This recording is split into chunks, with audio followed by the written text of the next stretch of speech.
अस्सलामु अलैकुम वरहमतुल्लाहि वबरकातुह। मोहतरम नाज़रीन व सामईन, मुझे उम्मीद है आप सब बखैर होंगे।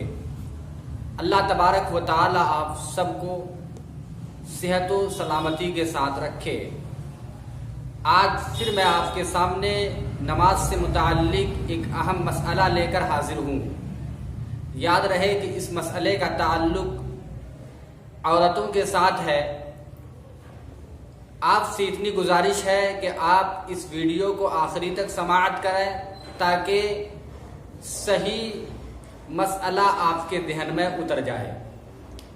आइए सवाल की जानिब बढ़ते हैं। सवाल ये होता है कि सोने चांदी के अलावा कांच यानी शीशा, प्लास्टिक और दूसरे धातों की चूड़ियां पहनना और उन चूड़ियों को पहनकर औरतों का नमाज पढ़ना कैसा है।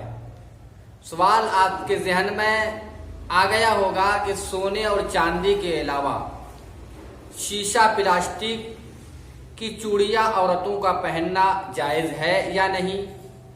इसी तरह शीशा, प्लास्टिक और दूसरे धातों की चूड़ियां पहनकर औरतों को नमाज पढ़ना जायज़ है या जायज़ नहीं है। जवाब समाअत करें कि सोने चांदी के अलावा कांच यानी शीशा और प्लास्टिक का जेवर औरतों को पहनना जायज है और दूसरे तमाम धातों का जेवर पहनना जायज नहीं है। यानी शीशा, प्लास्टिक की चूड़ियां तो पहनना जायज है, इसके अलावा दूसरी चीज की चूड़ियां हो, सोना चांदी के अलावा लोहे की हो, तांबे की हो, पीतल की हो, तो ऐसी धातें जिस तरह से मर्दों के लिए जायज नहीं है, इसी तरह से औरतों के लिए भी जायज नहीं है।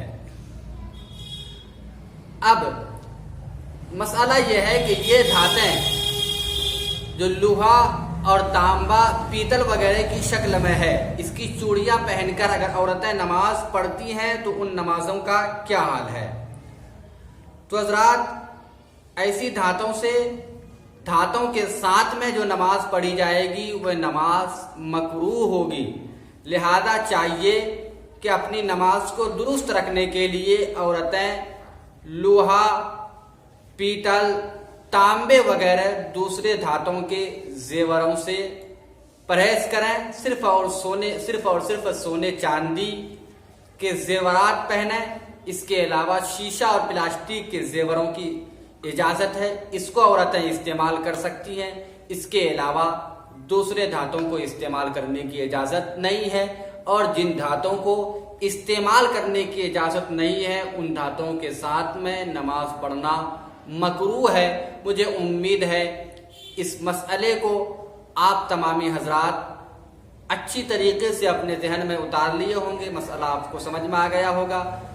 अगर आपको वीडियो अच्छी लगी तो आप इसे लाइक कर दें। दूसरों को इल्मी बातें पहुंचाने के लिए आप इस वीडियो को शेयर कर दें।